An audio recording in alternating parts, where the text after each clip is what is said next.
आदरणीय सदन की एक कमेटी बना दी जाए और कमेटी इस बात की जांच करे कि कितना घोटाला हुआ है, जमीन किसने खरीदी है और निर्माण। नमस्कार दोस्तों, अयोध्या जहां पर भगवान श्री राम ने जन्म लिया था, यहीं की धरती पर वे अपने बाल्यकाल में नंगे पैरों से विचरण करते थे। विवादों के बीच माननीय न्यायालय का फैसला आता है और अयोध्या में मंदिर बनाने का फरमान जारी हो जाता है।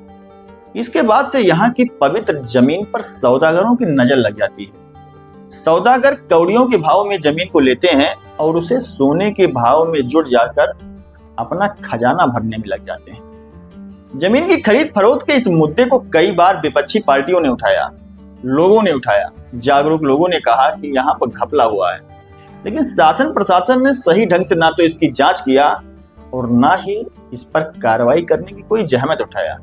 बताया जाता है कि जमीन का सौदा करने वालों में भारतीय जनता पार्टी के लोग ज्यादा संख्या में शामिल हैं। इसमें एक विधायक भी शामिल है, उनका नाम आया था भी। इसके अलावा योगी सरकार के कई अफसरों ने भी जमीन की खरीद फरोख्त कर डाला। उत्तर प्रदेश के मुख्यमंत्री योगी आदित्यनाथ एक बार अयोध्या आए थे और उनके साथ में सिटी विधायक भी थे। उन्होंने विधायक की किरकिरी भी लिया था जमीन खरीद के मामले में और उन पर एक मजाकिया तंज भी कसा था। वह विधायक योगी के साथ में उस समय थे, लेकिन क्या मजाल की धर्मनगरी की जमीन को कोई सौदागरों की नजर से बचा पाए। अब आज इसका जिक्र इसलिए लाजमी है क्योंकि अयोध्या लोकसभा सीट से सांसद अवधेश प्रसाद हो गए। अवधेश प्रसाद समाजवादी पार्टी से हैं और अब विपक्ष को एक मुद्दा उठाने का मौका मिला है और उन्होंने सदन में जमीन घोटाले के मुद्दे को प्रमुखता से उठाया। अवधेश ने हाँफते हुए खांसते हुए स्पीकर से उक्त जमीन घोटाला मामले की जांच एक कमेटी बनवाकर कराने की मांग किया। उनका कहना था कि यदि अयोध्या के रामपथ एयरपोर्ट सहित अन्य कार्यों का ईमानदारी से जांच कराया जाएगा तो दूध का दूध और पानी का पानी अलग हो जाएगा। मतलब भ्रष्टाचार में लिप्त जो सफेदपोश सौदागर हैं वो सामने आ जाएंगे। अवधेश प्रसाद का कहना है कि जमीन की खरीद फरोख्त में भारतीय जनता पार्टी के कई लोग शामिल हैं। लेकिन आज बहुत ही दुखित मन से मैं बोल रहा हूं, कह रहा हूं, निवेदन कर रहा हूं इस सदन में कि अयोध्या के नाम को, अयोध्या के विकास को पूरी तरह से नकारा गया है।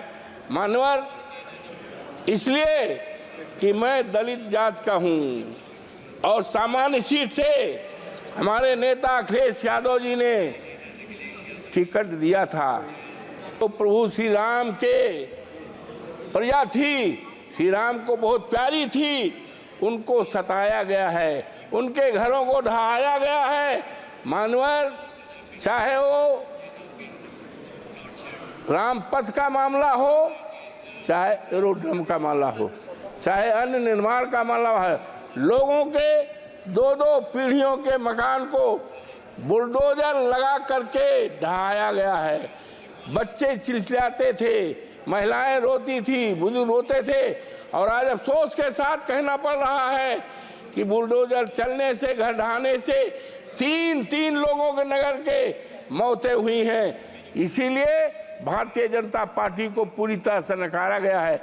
मानवर जब माननीय उच्चतम न्यायालय ने अयोध्या को मंदिर निर्माण का आदेश दिया तब बड़े पैमाने पर जमीनें खरीदी गई, जमीनों में घोटाला किया गया।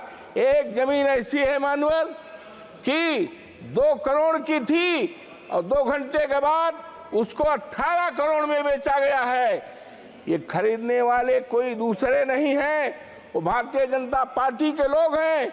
इन्होंने तो चौपट किया है। मानवर हम एक बात कहना चाहते हैं कि आदरणीय सदन की एक कमेटी बना दी जाए और कमेटी इस बात की जांच करे कि कितना घोटाला हुआ है, जमीन